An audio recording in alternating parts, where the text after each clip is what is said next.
বড় একটা প্রশ্ন করতে চলেছি। এই সংসারের সব থেকে বেশি সুখী কে? এবার কেউ বলবে সেই ব্যক্তি যিনি সব থেকে বেশি ধনী, যার কাছে সব থেকে বেশি ধন আছে, আভূষণ আছে, স্বর্ণ আছে। কেউ বলবেন কোনো রাজ্যের রাজা, কারণ তিনি শাসন করতে পারেন, তার আদেশ ছাড়া কোনো কাজ সম্ভব নয়, ইত্যাদি ইত্যাদি। এর উত্তর যদি আমি দিই, তাহলে এটুকুই বলবো, সংসারের সব থেকে সুখী ব্যক্তি হলেন তিনি যিনি সন্তুষ্ট। তার কাছে সন্তোষরূপী ধন আছে, যা তাকে সুখী রাখে। এবার এই সন্তুষ্টি সেটা কিভাবে আসে জীবনে? এটা আসে ধৈর্যের কারণে। ধৈর্যের এই অনুভূতি অত্যন্ত শক্তিশালী। এই ধৈর্যই কিন্তু আমাদের ধরিত্রীকে ধরিত্রী মাতা করে তোলে, কারণ ধরিত্রী মাতা ধারণ করেন, সহ্য করেন, ধৈর্য ধরেন এবং নিজের কর্ম করতে থাকেন। সেটা ধৈর্যই ছিল মাতা সীতার মধ্যে, যা রাবণের অন্ত করে দিল। এই ধৈর্যের কারণেই নারায়ণ কুর্ম অবতার ধারণ করেছিলেন, বড় একটা পর্বতকে পৃষ্ঠে ধারণ করেছিলেন এবং সমুদ্র মন্থনকে সম্ভব করেছিলেন। সেই জন্য সর্বপ্রথম মনের মধ্যে ধৈর্যকে নিয়ে আসুন। এই ধৈর্যই আপনাকে সন্তুষ্টির পথে নিয়ে যাবে, আর এই সন্তুষ্টি আপনাকে লোভ, মোহ এবং লালসার পথ থেকে দূরে নিয়ে সুখের পথে নিয়ে যাবে। আর তখন এই মন প্রসন্ন হয়ে বলবে, রাধা রাধা। অগ্নি চতুর্থ তত্ত্ব, সব থেকে বেশি গুরুত্বপূর্ণ, কিন্তু তার থেকেও বেশি ভয়াবহ। কখনো অগ্নিকে নিয়ন্ত্রিত রূপে উনুনে জ্বলতে দেখেছেন? এই অগ্নি আমাদের খাবার বানাতে সাহায্য করে, যা আমাদের শক্তি প্রদান করে। কিন্তু এই অগ্নি যখন বিচলিত হয়ে, অনিয়ন্ত্রিত হয়ে কোনো বনের আগুন হয়ে ওঠে, তখন মহা বিনাশ ঘটে যায়। আপনারই অন্তরের ঊর্জা হলো এই অগ্নি। এটা আপনার শক্তিও, আপনার ক্রোধ। একে ব্যবহার কিভাবে করবেন তা আপনারই হাতে। যদি কোনো ব্যক্তি নিজের অন্তরের এই ঊর্জাকে ব্যবহার করেন শক্তির রূপে, তাহলে সে বিকাশ ঘটাতে পারে, নির্মাণ ঘটাতে পারে। কিন্তু যদি কোনো ব্যক্তি তার অন্তরের ঊর্জাকে বিধ্বংসী অস্ত্র বানিয়ে ফেলেন, তাহলে নিশ্চিত রূপে মহা বিনাশ ঘটতে পারে, যাতে বিনাশ তারও অবশ্যই হবে।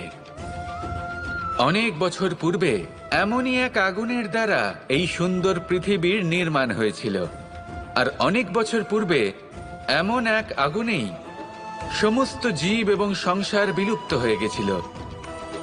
এবার আপনি আপনার অন্তরের ঊর্জা দ্বারা বিনাশ ঘটাতে চান নাকি নির্মাণ ঘটাতে চান, সেই সিদ্ধান্ত আপনারই। আসুন আমার সাথে ভালোবেসে বলুন, রাধা রাধা। असतो मा सद्गमय, तमसो मा ज्योतिर्गमय, মৃত্যুর্মা মৃতঙ্গময়। জ্ঞান সেটাই যা অসত্য থেকে সত্যের পথে চালিত করে।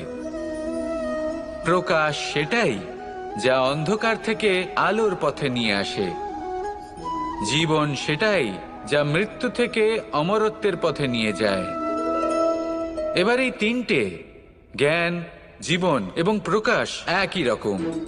শূন্য থেকে এর উৎপত্তি হয় এবং আস্তে আস্তে আপনার জীবনে বিস্তার লাভ করে। এবার আমরা এটাই ভাবি যে কেমন করে এই তিনটিকে আগলে রাখা যায়। এর উত্তর হলো, এদের আগলে রাখার প্রয়োজনই নেই, ভাগ করে দিতে হবে।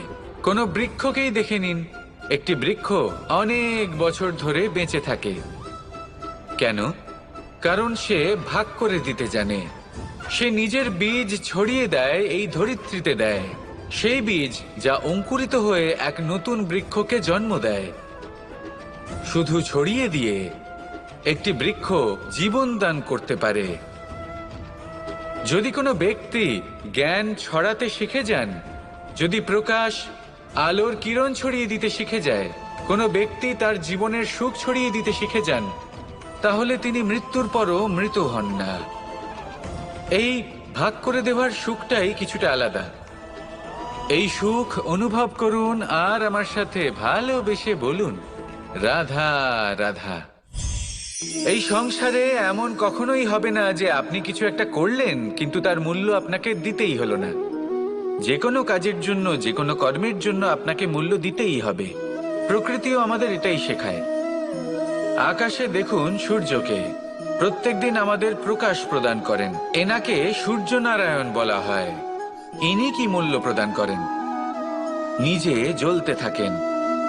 ধরিত্রী মাতা, এই ভূমি, ইনি কি মূল্য প্রদান করেন? প্রহার সহ্য করেন। আমরা এই ধরিত্রীতে প্রহার করে মাটি খুঁড়ে তাতে বীজ বপন করি, তবেই আমরা অন্ন লাভ করি, তবেই ফসল পাই। জীবনে যদি আপনাকে সফল হতে হয়, সম্মান পেতে হয়, যশ পেতে হয়, তাহলে আপনাকে মূল্য দিতেই হবে। যদি আপনি সাফল্য লাভ করতে চান তাহলে দিন রাত আপনাকে ত্যাগ করতে হবে, যেখানে সমগ্র সংসার সন্তোষ অনুভব করছে আর আপনাকে করতে হচ্ছে পরিশ্রম। যদি আপনি সম্মান প্রাপ্ত করতে চান তাহলে আপনাকে সেই সুখ ত্যাগ করতে হবে যা সবার কাছে রয়েছে। যদি আপনি যশ লাভ করতে চান তাহলে নিজের অন্তরকে মেরে ফেলা আপনাকে শিখতে হবে, তবেই আপনি যশ লাভ করবেন। জীবনে শুধুমাত্র ধন মূল্যবান নয়, কিন্তু এই যে মূল্যের কথা আমি বলছি সেটা যদি আপনি দিতে পারেন তাহলে নিশ্চিত রূপে এটা আপনাকে আরো মূল্যবান করে তুলবে, নিশ্চিত রূপে গড়ে তুলবে। তাহলে এটাই করুন আর আমার সাথে ভালোবেসে বলুন, রাধা রাধা। জীবনে যখন কোনো ব্যক্তি নিজের লক্ষ্য প্রাপ্তির জন্য নিরন্তর পরিশ্রম করতে থাকেন, চেষ্টা করতে থাকেন, তখন তিনি কষ্ট অনুভব করেন। কখনো শারীরিক কষ্ট, কখনো মানসিক কষ্ট। এবার উনি এটা